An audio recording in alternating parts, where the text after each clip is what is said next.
Imágenes algo borrosas, pero reales, de época, que muestran lo que ocurría con hombres y máquinas todos los días de la guerra en las pistas del profundo sur patagónico.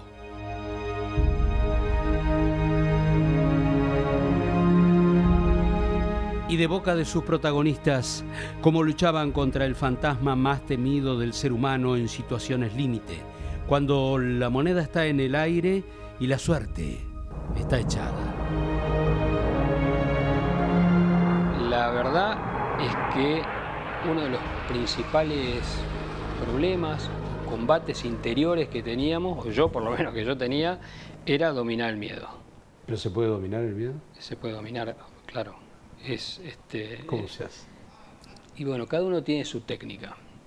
Para mí, el dominio del miedo era pensar en mis compañeros. Era muy sencilla mi ejercicio, era que ninguno de mis compañeros pensara o advirtiera que yo tenía miedo, o que tenía alguna posibilidad de que no vieran en mí los atributos que tenían que ver. Ya con eso para mí era suficiente para dominarlo, lo metía en el bolsillo y seguía para adelante, y a veces trataba de demostrar por demás. ¿Pero miedo a morir? Es el único miedo. Las pistas están todavía operables. Se ven las aeroestaciones que reciben a los vuelos comerciales. Se ven las mangas infladas para saber la dirección del viento, las balizas a los costados del asfalto, en cuanto oscurece un poco la visibilidad. Solo el ojo más entrenado descubre en los alrededores rastros, vestigios de la guerra.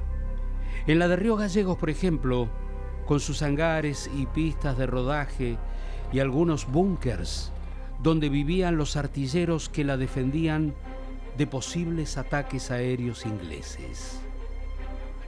La de Río Grande, que se ve normal desde la torre de vuelo, pero que guarda dentro de ese galpón verde gigantesco que paradójicamente está vacío, todos los recuerdos.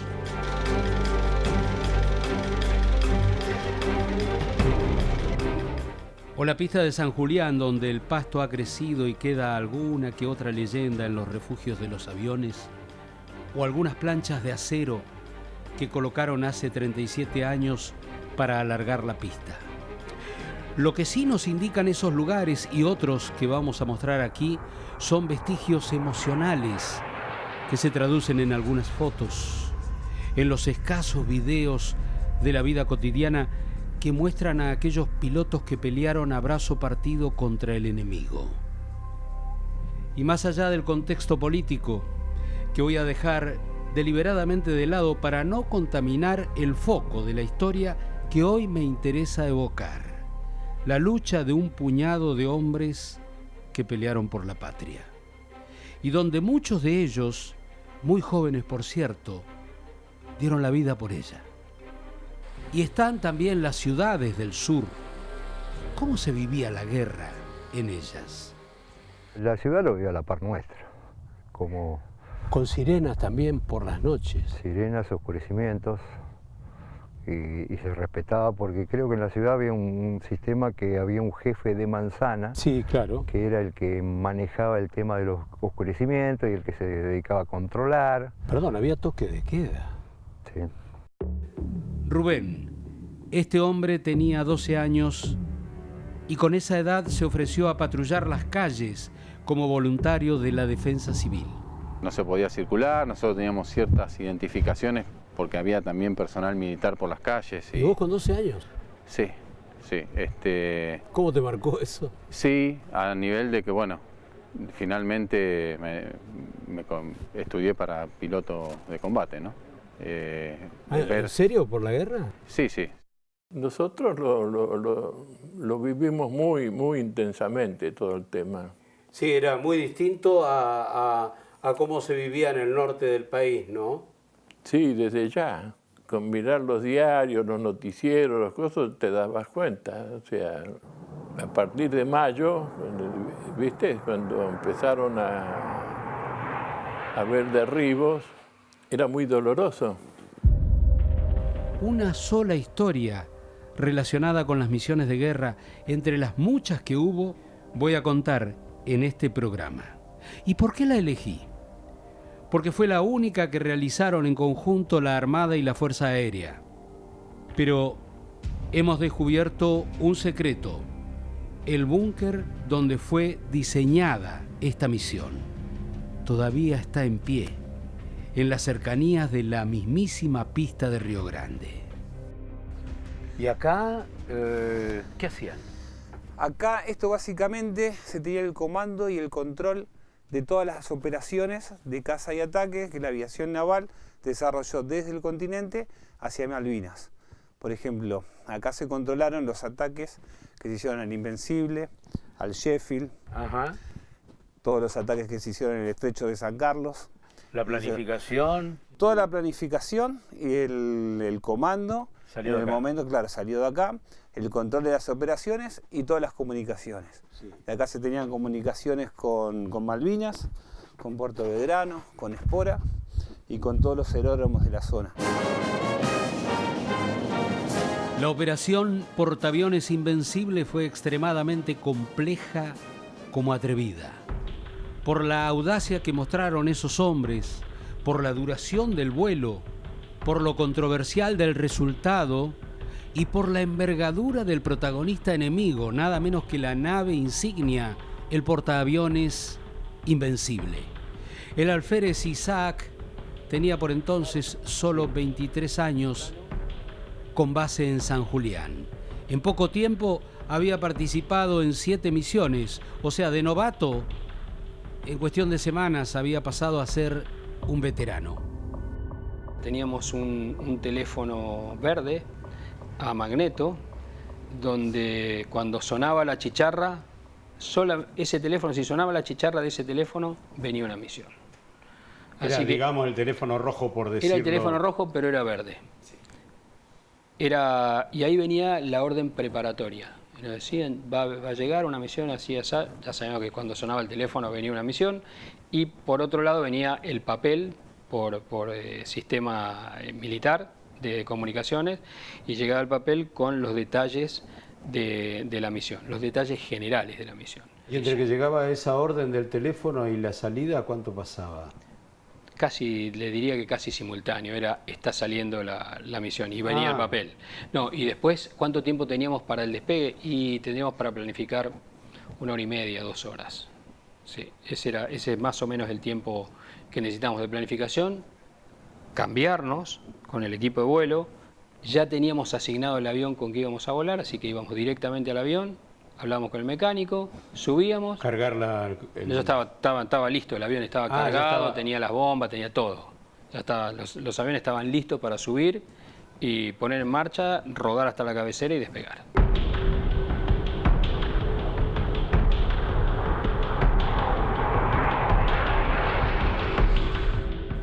Llegué al aeródromo de San Julián guiado por Alejandro, que era muy joven en 1982, pero que solía acompañar a su padre, que era personal civil de la Fuerza Aérea en aquellos tiempos de guerra.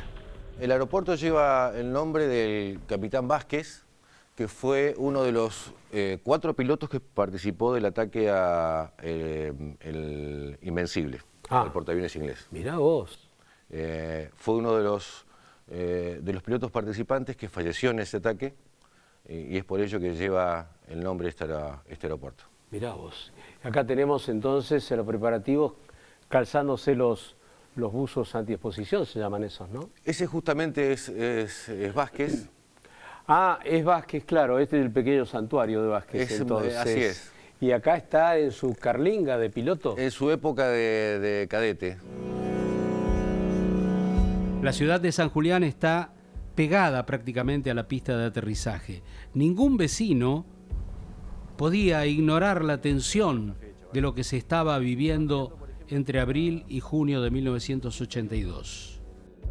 Te lo traduzco rápido y fácil, se contaban los aviones. La pista tiene una continuidad que pasa justo sobre la ciudad. Sí. Entonces la gente contaba la cantidad de aviones que salían, calculaba más o menos el tiempo, que es más o menos unas 2 horas entre ir y volver, 2 horas, 2 horas 40, y contaba la vuelta. Eso era muy emotivo porque inclusive había gente... Y a veces no estaban todos. No, muchas veces no estaban todos. Hubo un momento de la guerra que mayormente no estaban todos. Claro. Y generalmente era ya gente conocida, ¿no? Era Sí.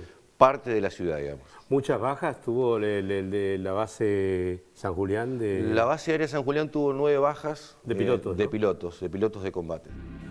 En Río Gallegos está el primer monumento que rindió tributo a los pilotos después del combate. Y fue otra de las bases desde donde salían los ataques a la flota. Por eso también, al lado del piloto, hay un avión en franca actitud de vuelo. A mí me conmovía cuando salían con su paracaídas al hombro para abordar la camioneta que los iba a llevar a la línea de vuelo. Tranquilos, serenos, y sabían que la mayoría sabía que iban al matadero. Y de ahí, bueno, eso fue muy doloroso para nosotros. Acá mi hijo subía a la planta alta y contaba cuántos aviones volvían. Lo que quisiera remarcar es el apoyo del pueblo. El pueblo que veía cómo salían 4 aviones y volvía uno, he visto realmente caras con lágrimas en los ojos, ¿no? Por lo tanto, eso es inestimable, la ayuda que tuvimos del propio pueblo de Río Gallegos. Entre ellos, tintorerías poniendo a su disposición caños de vapor para limpiar los tanques de combustible. Había una señora que hacía tortas para los pilotos todas las mañanas. Y algunas familias los invitaban a cenar también. Sí, señor. Muchas familias invitaban a los pilotos a sus propias casas. La figura está de pie frente a la ría, de cara a las Islas Malvinas. Juan Ivo Bronzovich fue uno de los que motorizaron ese homenaje. Ese piloto está mirando de frente a Malvinas y le dice al resto del país, señalando con la mano, así, porque está muerto, se supone que ya no vuela, está sin el casco, le dice, allí yo dejé de todo, inclusive la vida.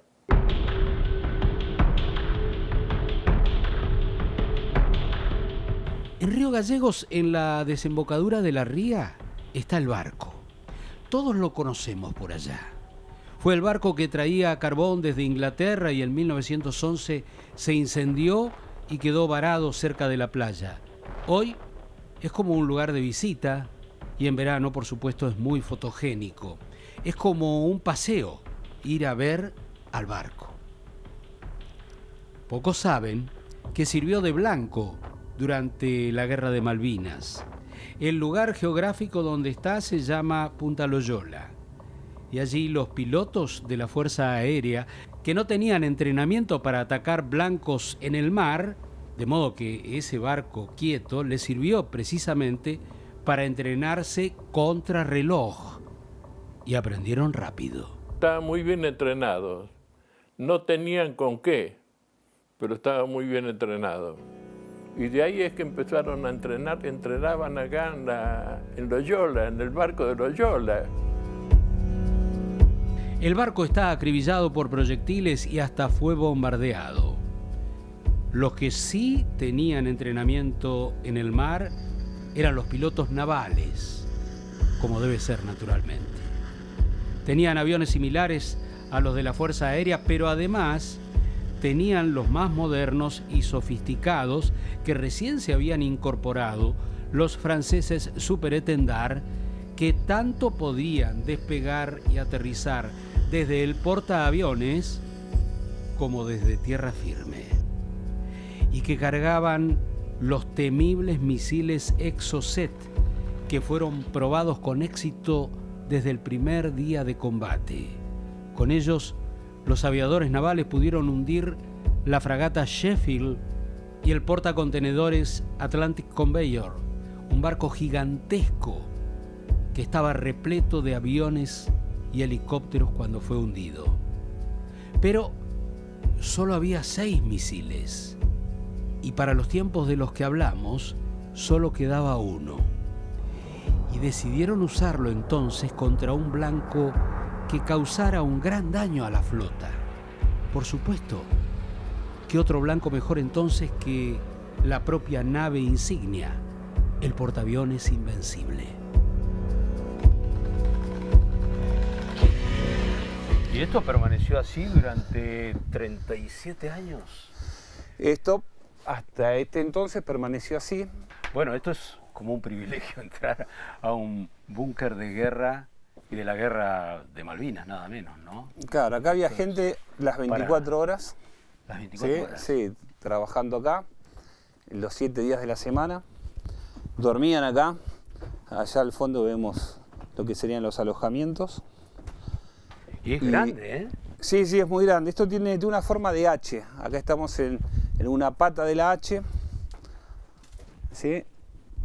Tiene un pasillo. De estos lados de acá, de ambos lados, cuidado el piso. Sí. Hay que tener cuidado por el piso, ¿no? Había equipos de comunicaciones, teletipos, tableros de control, plotting.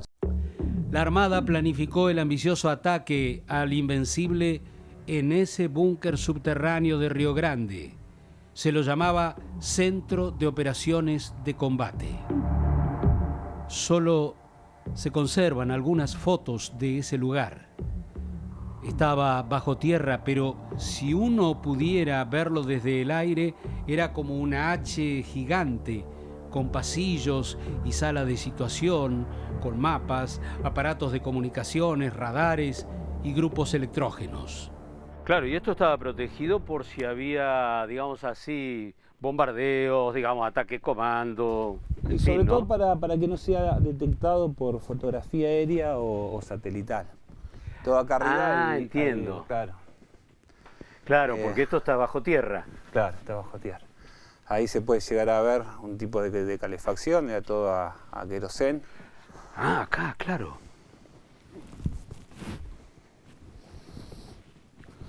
Qué bárbaro, es como un privilegio descubrir este sitio, ¿no? Donde se tomaron decisiones tan importantes durante el conflicto de Malvinas, ¿no? Claro. Por ejemplo, ¿qué misiones específicas podemos contar acá? Y desde acá se controló el ataque al Invencible, al destructor Sheffield, como así también los ataques que realizaron en el estrecho de San Carlos a toda la flota inglesa que estaba haciendo el desembarco por la tercera escuadrilla aeronaval de caza y ataque, en el hundimiento de la Arden. Por eso también es importante Río Grande, ¿no? Dentro de lo que es el conflicto de Malvinas, ¿no? Es muy importante, muy importante. Varios de los pilotos de los héroes aeronavales despegaron de esta base aeronaval que todavía está esperando el regreso de esos pilotos. Allí, durante días y días, se recibían mensajes cifrados de los radares que operaban en las Malvinas y también de los vuelos a gran altura que hacían los aviones Neptune o Neptuno, que sobrevolaban el mar argentino, y del cruce de ambas fuentes informativas nació precisamente la misión de ataque al portaaviones Invencible. Cuando la Armada tuvo la certeza de que había dado con la posición de un blanco muy grande, la Fuerza Aérea se acopló al desafío y sus jefes eligieron a la gente que participaría en la base de San Julián. Esto lo ocupaba el brigadier Maistegui, quien era en ese momento el jefe de la base aérea militar. Acá se hizo la reunión la histórica reunión donde se convoca vamos a ver. A los jefes de escuadrilla, la misión Invencible, para que, en principio, siendo voluntarios, porque la misión era muy complicada, les ofrecieron esa posibilidad, ¿no? Ser voluntarios porque era muy difícil la misión, era de una complejidad extrema, ya sobre el final de la guerra, donde se había torcido ya la historia para un lado que aparentaba ser irreversible. Sí, irreversible, sí. El jefe de operaciones de la Fuerza Aérea pidió por única vez durante la guerra a 2 pilotos avesados como voluntarios. Y ellos 2 deberían elegir a otros 2 compañeros más jóvenes. En total, la Fuerza Aérea atacaría con 4 aviones. Gerardo Guillermo Isaac es hoy comodoro retirado, pero tenía 23 años cuando fue elegido para participar de una misión temeraria, compleja, casi suicida, el 30 de mayo de 1982. El primer teniente Ureta, su compañero, se lo comunicó como jefe muy secamente. Me dice, váyase cambiando que vamos a salir a volar. Le volví a explicar que yo había volado el día anterior y que ese día no me tocaba volar. Me dijo algo así como, no discuta las órdenes, cámbiese que vamos a salir a volar. La disciplina es la base de que en las Fuerzas Armadas las cosas funcionen, especialmente en combate, así que si hay algo que no se discute es una orden. Los 4 aviones de la Fuerza Aérea volaron a Río Grande. Allí se juntaron con los pilotos navales, recibieron las instrucciones generales de la misión y solo entonces quedaba esperar hasta el amanecer. Cenamos todos juntos en el Club YPF, festejando el Día del Ejército, era 29 de mayo. Recuerdo que estuve sentado frente al que fue mi instructor de vuelo en la Escuela de Aviación, otro de los pocos que conocía, y que habló él toda la noche y yo no sé qué es lo que dijo. Si me preguntan de qué hablamos, no me acuerdo nada, porque no le estaba prestando. Él hablaba y yo estaba con la mente puesta en otro lado.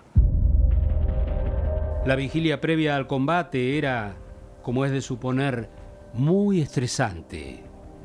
Los que recuerdan muy bien eso son los mecánicos, los armeros, los que armaban los aviones con bombas y proyectiles, e incluso los choferes que llevaban a los pilotos hasta los aviones. El tiempo de la guerra estuve como chofer. A los pilotos llevaba yo. ¿Los llevabas a los pilotos? A los pilotos, en la camioneta de la AD. Y esto era como un lugar muy secreto. Muy secreto. Y de noche, bueno, era más porque no había las luces, las camionetas se tenían que taparse, así un cuadradito. Ojo de gato. Ojo de gato. Y había que carretear todo. ¿Pero los llevabas a los pilotos de noche también? Sí, de noche igual. ¿También de noche? Claro, se cambiaban cada 2 horas. Ah, era permanente. Permanente, claro, era permanente.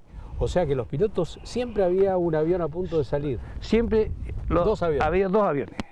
2 pilotos, uno en cada avión. Cada 2 horas se hacía el relevo. Día y noche. Día y noche.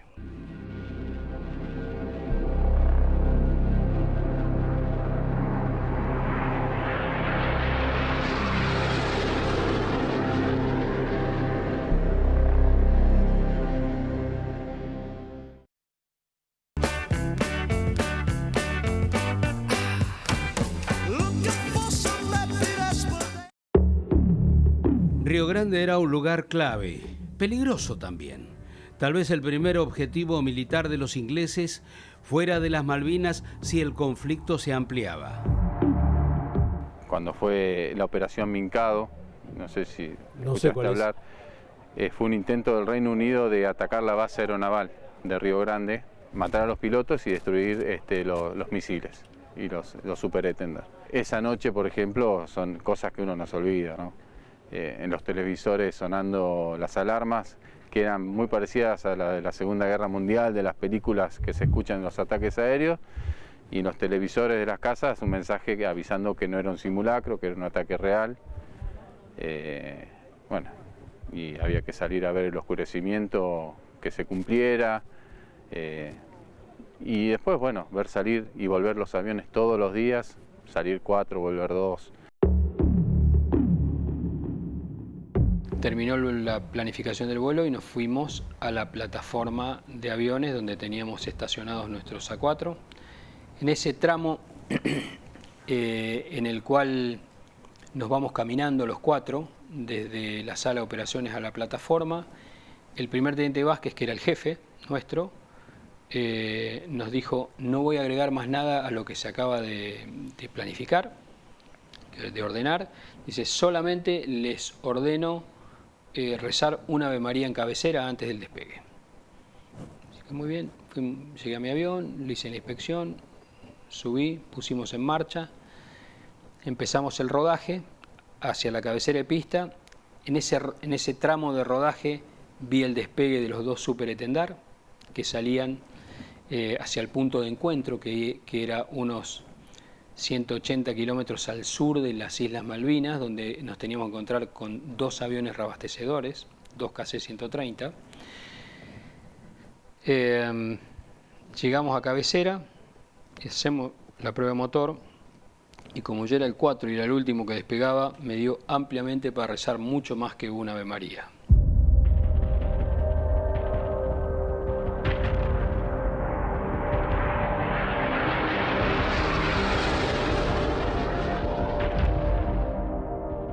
La llegada del otoño le concede un baño de soledad a esta pista de aterrizaje. 37 años después, pocos son los que prestan atención a los rastros de aquel tiempo de guerra. El pasto ha crecido en las pistas de rodaje de Río Grande. En apariencia, todo cuanto ocurrió en las bases militares de aquel tiempo está archivado en la memoria y los fantasmas salen de su letargo una vez al año con cada aniversario de aquellos días de la guerra. ¿Cómo despedían a los pilotos ustedes? Era muy personal y en el momento de la salida era individual, porque es el trato del piloto con el mecánico. Y después ya cuando iban a la cabecera puesta, ya todos saltábamos, todos los vivábamos, les dábamos... ¿Con bandera? Alientos, con bandera, sí. Cuando volvían todos era también un festejo, ¿no? Sí, sí, se hacía una montonera que le llamamos. Sin distinción, era todo. Era abrazar a la persona, como le digo, como decir, estás hermano mío de vuelta. ¿Qué tiempo es eso, no? Sí, señor. ¿Cómo era verlos a gente que iba a jugarse la vida? No, pero gente que estaba muy convencida de lo que iba a hacer, ¿viste? Entonces no estaban muy... Sí, la tensión existe, ¿no es cierto? De una manera u otra, pero tal vez no lo demostraban, ¿viste? Claro. Y había mucha muy buena relación, uno lo veía entre los mecánicos, por ejemplo, y los pilotos. Antes de subir al avión, ¿no es cierto? La despedida y ese tipo de cosas, ¿no? ¿Agitaban banderas? Sí, sí. Y se festejaba cuando volvían todos de la misión nuevamente. Se festejaba, realmente. ¿Y cuando no volvía? Y cuando no volvía el dolor de siempre, ¿viste? El dolor y la angustia y... Yo volví a Río Grande en busca de estas evocaciones y de repente me encontré con algo inédito que rápidamente despertó mi curiosidad. El jefe de la base aeronaval me habló de la existencia de búnkers secretos subterráneos. ¿Cómo resistirme a la tentación de bajar a esos lugares que uno solo imagina en las películas? Es la primera vez que un periodista llega a este lugar que era secreto aquellos días de 1982 y que permaneció oculto hasta hoy. Acá me imagino que era un trabajo de día y noche, ¿no? Sí, las 24 Permanente. horas. Las 24 horas. ¿Y acá qué sigue? Y acá sigue, esto tengo entendido que es una salida de emergencia. Ah, sí, porque acá entra luz, ¿eh? Claro, tiene entrada de un lado. Entra luz natural. Y una salida del otro lado. Ahora bueno, lo habrán hecho como una emergencia, pero bien fuerte. Y esto se empezó, esta se hizo en 1980. Hay búnkers de este tipo, no tan grandes, sino ya como alojamientos, depósitos de abastecimiento y combustible en toda la base. Hay alrededor de 90, 100 búnkers que fueron construidos en el año 78. Empezaron la construcción en el 78 y este se hizo en el 80 y otros terminaron de construirse en el 82. ¿Y esto estaba entonces, cómo estaban hechos? Estos son troncos de lenga. Claro, la madera de los bosques. La madera de los bosques de acá, sí, de la zona. Y también tenían entonces... y arriba, claro, tiene poliuretano, plástico y después tierra. Y tierra, claro. Y tierra, sí. Y por fuera seguramente había guardias, ¿no? Por supuesto, sí, por si venían comandos, en fin, esas cosas que siempre se dijo que había comandos que estaban rondando, ¿no? Por cerca de Río Grande, ¿no? Sí. Toda la defensa terrestre y antiaérea estaba desplegada dentro de las 600 hectáreas que tiene la base, como así también las estancias vecinas, y estaba protegida por el batallón número 1 de Infantería de Marina, Cuidado como así ahí. también, sí, como así también destacamentos del Ejército y de la Fuerza Aérea. Está a unos 200 metros de la pista de aterrizaje y su presencia confirma la importancia que tuvo esta ciudad durante el conflicto. Todavía se conservan algunos de los mapas que se usaron en este búnker para seguir el rumbo de los 6 aviones que tenían por delante un largo camino antes de atacar al Invencible. Tan largo que debían reabastecerse de combustible con aviones tanques a mitad de camino. Nosotros sabíamos que teníamos muy baja probabilidad de supervivencia. Nunca... No se habla de eso. Sí, claro que se habla. Sí, los porcentajes le llamamos el índice de atrición o el porcentaje de supervivencia, lo llevamos, andamos cerca del 50% de derribos. Sabíamos que ese era el número de base que íbamos a tener en una misión como esta, que podía ser más. Nunca pensamos en una misión suicida, sabíamos que era una misión complicada y pensamos también quién la habrá planificado, por supuesto, pero... No lo hablaron entre ustedes, quiero decir. No. La misión, vino la misión y había que cumplirla. No, digamos, tampoco nos dijeron van a morir todos, no, lógicamente. Había una probabilidad elevada, pero también había una probabilidad de regresar.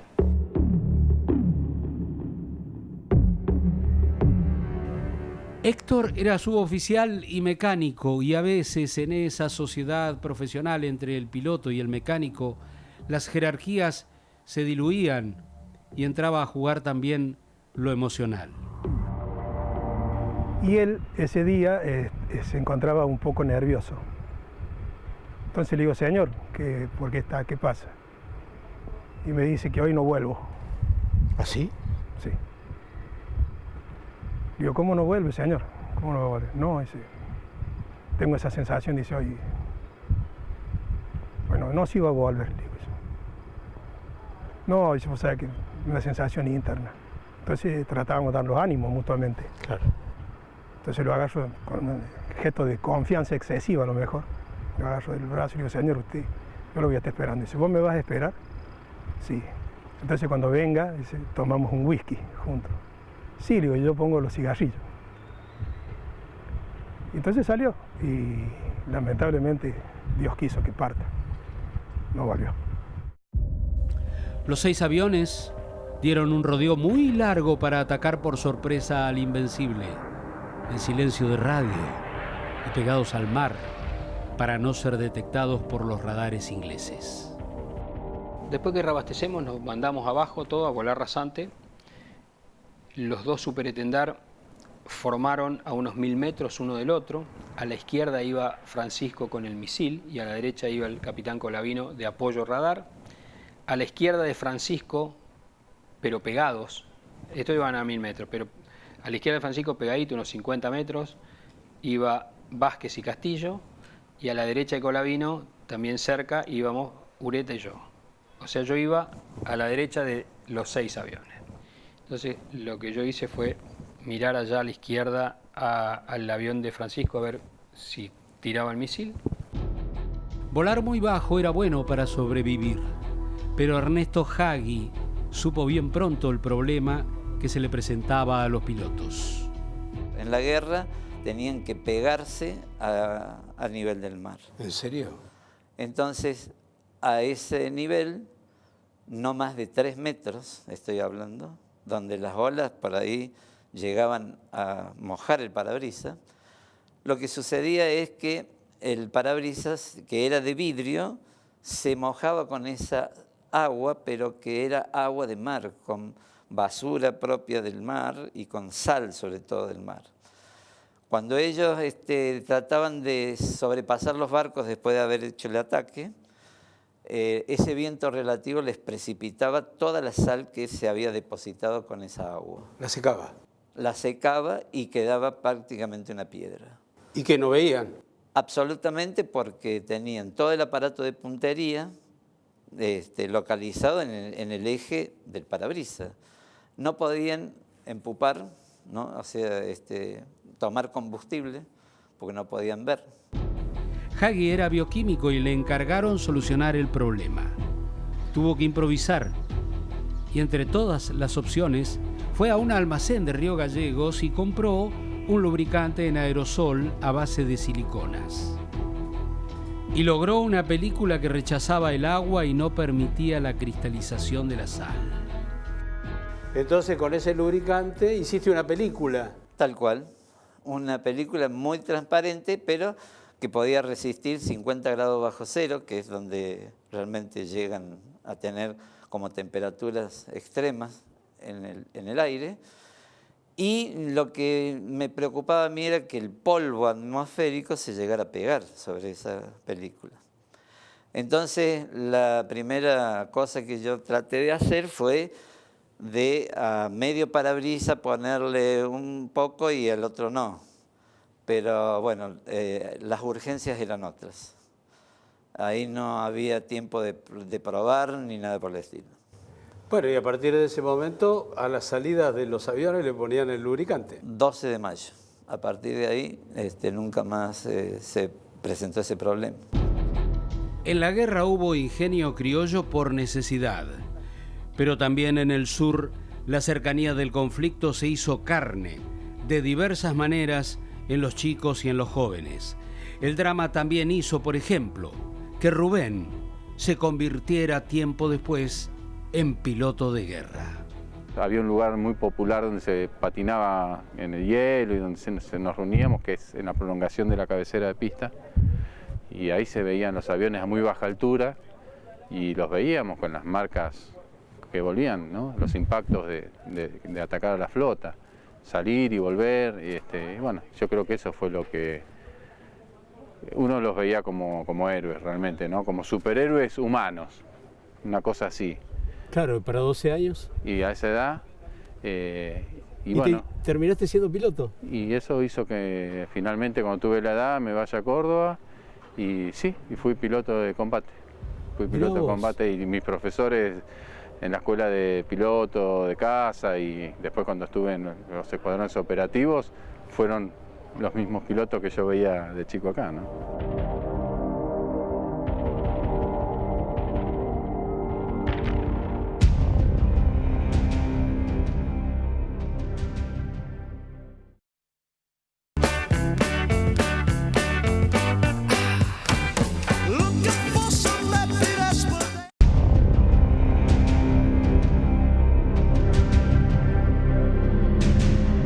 A las 20 millas miro al avión que tenía el misil. Yo nunca había visto lanzar un Exocet. Para mí los misiles salían como los que yo... ¿Desde el avión? Portaba cuando nos entrenábamos, desde el avión. Se prenden en el ala y salen. Y lo que vi fue que se cayó el misil. Y lo que pensé, dije, no, falló. Y unos metros abajo prendió el motor cohete, salió hacia arriba, unos 20 grados, bajó unos 10, se puso rasante y se fue adelante. Los Super hacen viraje a la izquierda y se van para Río Grande. El azar también jugó sus fichas en esta historia. Y con el hombre que llevaba bajo el ala de su avión Super Etendard el último misil disponible. El que disparó ese misil que ahora viajaba hacia el blanco. Lo que vino a contarme Alejandro en esos hangares vacíos de San Julián, donde solo se refugia un avión antiquísimo. Es un avión accidentado en el año 70, un avión de la Armada Argentina. Sí. Y había visto ya con esto de las redes sociales que mucho turista lo relacionaba con un rezago de la Guerra de Malvinas, y no fue así. Entonces me puse a buscar de dónde salió este avión. Sí. Y hasta que lo encontré, y encontré al piloto y pude hablar con él. El piloto sobrevivió no solamente al accidente, sino también a la Guerra de Malvinas, porque participa en un avión de la Armada en el ataque al Invencible, justamente el entonces capitán Alejandro Francisco. No me digas, entonces sí tiene que ver con la Guerra de Malvinas. De alguna manera se enlaza en el tiempo, ¿no? O sea que el joven piloto que se accidentó con este avión acá en San Julián, después ya como militar participó en el ataque al Invencible. Participa en el ataque al Invencible arrojando el último Exocet contra la flota británica. El misil se va al frente y nosotros 4 empezamos a seguir la estela del misil. Y como estábamos a 1000 metros, 2 y 2, de a 2, nos empezamos a acercar. Viendo el punto allá adelante, lo lógico era ir acercándonos. La meteorología estaba operable, estaba nublado, con algunos chubascos, pero no fue un factor para no poder cumplir bien la misión, o sea que estaba bien. El misil se fue al frente y en un momento se perdió en el horizonte. Seguimos hacia ese punto donde se pierde el misil porque se va lejos, y en el mismo lugar apareció la silueta de un barco mucho más grande, muy distinto de lo que yo por lo menos había visto anteriormente en San Carlos, cuando atacamos San Carlos, o en mar abierto, cuando atacamos algún otro buque como buque de transporte de tropas. Inmediatamente identificamos que era un portaaviones lo que estaba en el horizonte. El Invencible, buque insignia amadrinado por la reina Isabel en 1977, era un portaaviones de 210 metros de largo y 36 metros de ancho. Los 2 aviones navales regresaron inmediatamente a Río Grande y los 4 de la Fuerza Aérea se fueron detrás del misil. Lo que hay en ese momento, que es el tramo final del ataque, que es cuando a uno le tiran y ve la munición explosiva, que son los pompones, digamos, la munición explosiva que explotan cerca de uno. Lo único que uno tenía que hacer era estar bien pegado al agua, rasante, que era la mejor forma de tener una chance más de supervivencia. Y después la concentración era para empezar a tirar cañones, que era lo primero que se hacía en final de tiro, era tirar cañones. Nosotros teníamos cañones de 20 milímetros y estar a distancia de bomba para apretar el botón de bomba. Esa era la preocupación. Una vez que empezaba a tirar cañones, yo sentía como que no me iba a pasar más nada. Eso es lo que sentía yo en la cabina, ¿no? O sea, una vez que yo empezaba a tirar, me sentía como que estaba blindado. Mientras los pilotos se acercaban al instante final, en las pistas lo que reinaba era la incertidumbre, que era algo inalterable desde el mismo momento en que los aviones despegaban. Iban nerviosos. Nerviosos. ¿Hablaban o no hablaban? Hablaban, sí. El que más me acuerdo yo es el primer teniente Ardile, que cayó en Malvinas. Ah, sí. El primer teniente Ardile ese murió. Murió. Sí. Él salió, él siempre joda. Me voy, Petizo, me decía. Nos vemos a la tarde. Ese día salió, vino averiado, le habían tocado la parte de los fusilajes, parcharon acá y salió. Ahí me dijo a mí, che, Petizo, ya no nos vemos más. Y fue así. ¿Cómo? Mira, Petizo, ya no nos vemos más. Y salió y no volvió más. Ese es el recuerdo que más tengo. En esta corrida final de ataque, el portaaviones empezó a tirar humo a los costados, empezó a salir humo como si fueran 2 bigotes de humo negro como de cubiertas de piquete, así bien oscuro, y como si saliera enrollado para afuera, como 2 bigotes, y el humo empezó a ponerse arriba del agua, y a medida que nos íbamos acercando la zona tenía más humo. ¿Y qué sería eso? Yo supongo que fue el misil que le pegó, sí, era humo negro, no era humo de las máquinas. Yo ya dejé de prestarle atención a los 3 que estaban a mi izquierda. Mi concentración estaba totalmente puesta en el barco. Se llama, en términos de aeronáutica, se llama fascinación de blanco eso, ¿no? Sentí una explosión adentro de mi cabina. Miré a la izquierda y vi un avión A4 que explotaba. Se le voló un plano, mostró la panza e impactó contra el agua.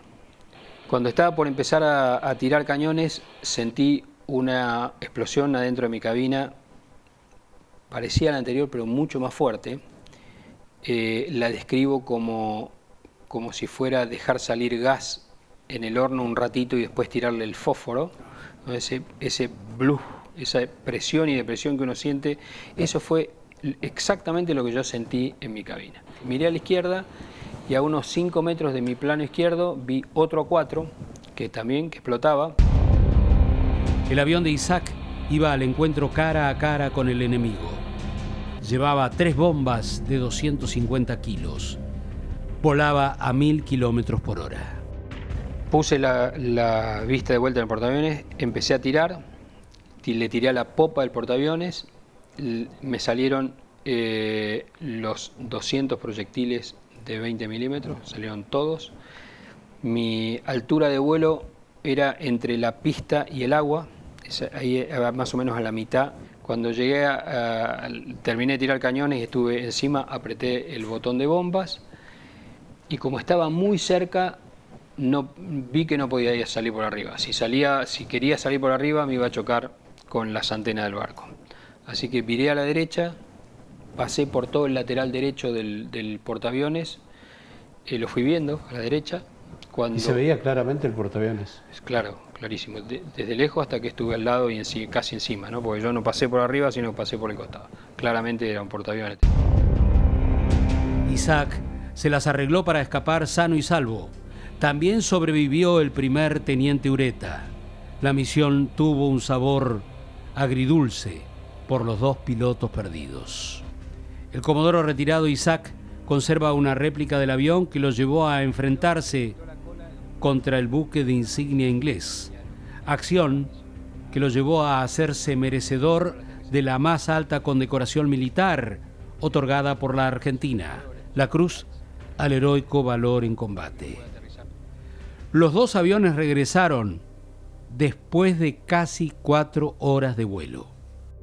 El aterrizaje en la base en la pista de Río Grande, mi recuerdo de ese aterrizaje fue la pista llena de gente a los costados, la calle de rodaje con mucha gente saludándonos mientras íbamos pasando en el rodaje y la plataforma de aviones también llena de gente esperando que nosotros bajáramos de los aviones para saludarnos, ¿no? Los ingleses negaron el ataque al portaaviones, aunque con el tiempo fueron cambiando los argumentos. Primero lo negaron, pero más tarde dijeron que el misil efectivamente había dado en un barco que ya había sido atacado exitosamente antes, el Atlantic Conveyor. Y con cierta lógica agregaron que cómo podría el secreto mantenerse tanto tiempo si había a bordo del portaaviones 1000 tripulantes embarcados. Lo primero que tengo que decir es que atacamos al portaaviones, que atacamos un portaaviones, que el portaaviones era el Invencible, que producto de ese ataque fueron derribados 2 camaradas nuestros, el primer teniente Vázquez y el primer teniente Castillo, que tiramos las bombas que teníamos, las tiramos y los cañones también, que los aviones Sea Harrier que estaban en el aire fueron desviados, el radar, esto es confirmación radar, fueron desviados a otro lugar, que el portaaviones no vuelve con la flota, sino que llega prácticamente 3 meses después con arreglos, digamos, estaba totalmente pintado y refaccionado. Y entiendo que los ingleses se pusieron secreto por 90 años.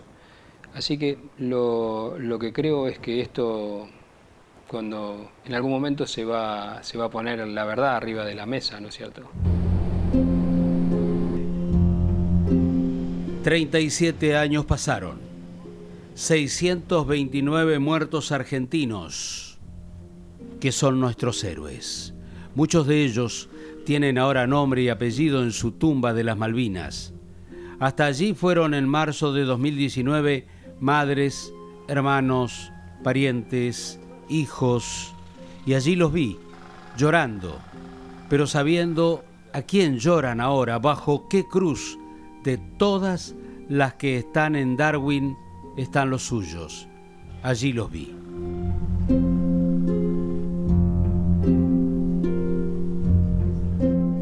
Otros jamás fueron encontrados, pero quedaron para siempre cerca de ese territorio irredento. A todos ellos se los recuerda en el sur profundo, donde la sensibilidad de la guerra estuvo a flor de piel. Eso también debemos saberlo.